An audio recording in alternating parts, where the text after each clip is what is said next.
ശരി സാനു, തൃശ്ശൂരിലാണ് ഇത്തരത്തിലൊരു അപകടം സംഭവിച്ചത്.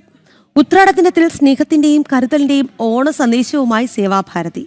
കോഴിക്കോട് മെഡിക്കൽ കോളേജിലെ ജീവനക്കാർക്ക് ചികിത്സയ്ക്ക് എത്തുന്ന രോഗികൾക്കും കൂട്ടിരിപ്പുകാർക്കും സേവാഭാരതിയുടെ നേതൃത്വത്തിൽ ഉത്രാട സദ്യ ഒരുക്കി. വിവരങ്ങളുമായി രമ്യദാസ് ചേരുകയാണ്. രമ്യ, സേവന സജ്ജരായി സേവാഭാരതി മുന്നിൽ തന്നെയുണ്ട്. അക്കാര്യത്തിൽ യാതൊരു സംശയവുമില്ല. ഇപ്പോൾ അവിടെ മെഡിക്കൽ കോളേജിൽ എത്തുന്ന ജീവനക്കാർക്കായിക്കോട്ടെ, ഒപ്പം തന്നെ ചികിത്സയ്ക്ക് എത്തുന്ന രോഗികൾക്കായിക്കോട്ടെ, കൂട്ടിരിപ്പുകാർക്കായിക്കോട്ടെ, അന്നം മുട്ടില്ല. ഉത്രാട സദ്യ തന്നെ അവർ ഒരുക്കിയിരിക്കുകയാണ്. പറയൂ.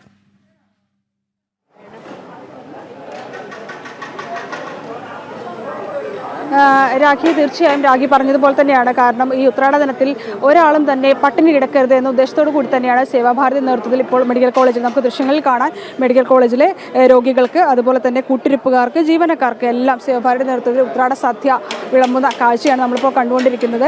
8 കൂട്ടം വിഭവങ്ങളുണ്ട്, അതോടൊപ്പം പായസമുണ്ട്. അപ്പോൾ ഇത്തരത്തിൽ വിഭവസമൃദ്ധമായ സദ്യ തന്നെയാണ് സേവാഭാരതി നേതൃത്വത്തിൽ ഇവിടെ ഈ രോഗികൾക്കും അതുപോലെ തന്നെ കൂട്ടിരിപ്പുകാർക്കെല്ലാം നൽകുന്നത്. നിരവധി ആളുകളാണ് ഇത് വാങ്ങാനായി നിലവിൽ എത്തിയിട്ടുള്ളത്. ഇത് കഴിഞ്ഞ കുറേ വർഷങ്ങളായി, ഏകദേശം 2000 മുതലാണ് ചേവായൂർ സേവാഭാരതി നേതൃത്വത്തിൽ ഇവിടെ ഇത്തരത്തിൽ മെഡിക്കൽ കോളേജിൽ എത്തുന്ന രോഗികൾക്കും അതുപോലെ തന്നെ ആശുപത്രിക്കാർക്കെല്ലാം ഇത്തരത്തിൽ ഈ ഒരു സദ്യ ഉത്രാടത്തിനും അതുപോലെ തന്നെ വിഷുവിനോടനുബന്ധിച്ചും ഇത്തരത്തിൽ സേവാഭാരതി നേതൃത്വത്തിൽ ഇത്തരത്തിൽ സദ്യ നൽകാറുണ്ട്. അതിവിടെ പുരോഗമിച്ചുകൊണ്ടിരിക്കുകയാണ്. രാവിലെ നേരത്തെ മുതൽ തന്നെ ആരംഭിച്ചു. നിരവധി പേരാണ് ഇത്തരത്തിൽ ഈ ഭക്ഷണം വാങ്ങാനായി രോഗികളും അതുപോലെ തന്നെ ജീവനക്കാരും കൂട്ടിരിപ്പുകാരും എല്ലാമായി എത്തിയിട്ടുള്ളത്. ഇതുമായി ബന്ധപ്പെട്ട കൂടുതൽ വിവരങ്ങൾ സേവാഭാരതിയുടെ ആളുകൾ നമ്മളോടൊപ്പം ഉണ്ട്, അവരോട് തന്നെ ചോദിച്ചറിയാം. ഇത് കുറേ വർഷമായി ഇങ്ങനെ ചെയ്തു, 26 വർഷമായി എന്ന് പറയുന്നത്. 92 ആരംഭിച്ചു, പിന്നീട് ചേവായൂർ സേവാഭാരതി നേതൃത്വത്തിൽ 2000 വീണ്ടും പുനരാരംഭിച്ചു, ഇവിടെ തുടങ്ങി.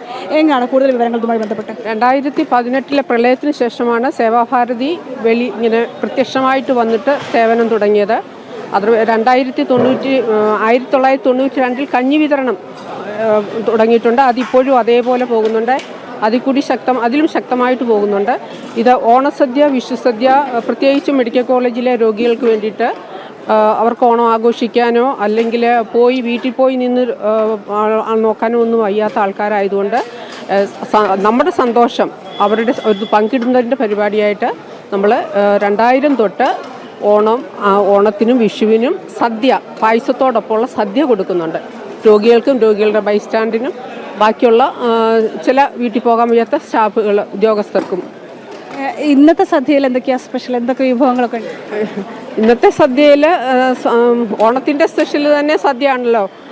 പപ്പടം, സാമ്പാർ, വിഭവസമൃദ്ധമാണ്. നമുക്ക് 11 വെജിറ്റബിൾസും പിന്നെ പച്ചക്കറികളും, സാമ്പാർ, പിന്നെ പായസം.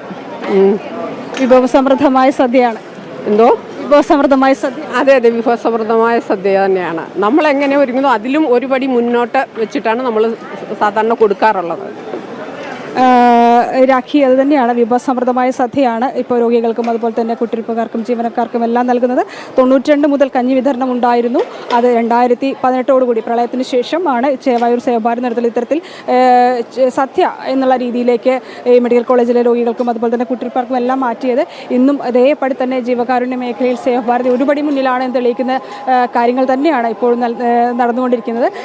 ഈ രോഗികൾ അതുപോലെ തന്നെ കുട്ടിരിപ്പുകാർ എല്ലാവരും വന്ന് ഭക്ഷണം വാങ്ങുന്ന കാഴ്ചയാണ്. കാരണം നമുക്കറിയാം, ഈ ഓണനാളുകളിലെല്ലാം തന്നെ ഈ ആശുപത്രിവാസവുമായി ബന്ധപ്പെട്ടൊക്കെ വീട്ടിൽ പോകാനും അല്ലെങ്കിൽ സദ്യ കഴിക്കാനും ഒന്നും കഴിയുന്നില്ല. അപ്പോൾ അവരെ കൂടി കൂട്ടിച്ചേർത്തുകൊണ്ട്, അവരെ കൂടി ഉൾക്കൊള്ളിച്ചുകൊണ്ട് ഒരു ആഘോഷം എന്നുള്ള രീതിയിലേക്കാണ് ഇത്തരത്തിലൊരു ജീവകാരുണ്യ പ്രവർത്തനം കൂടി മാറുന്നത്. രാഖി.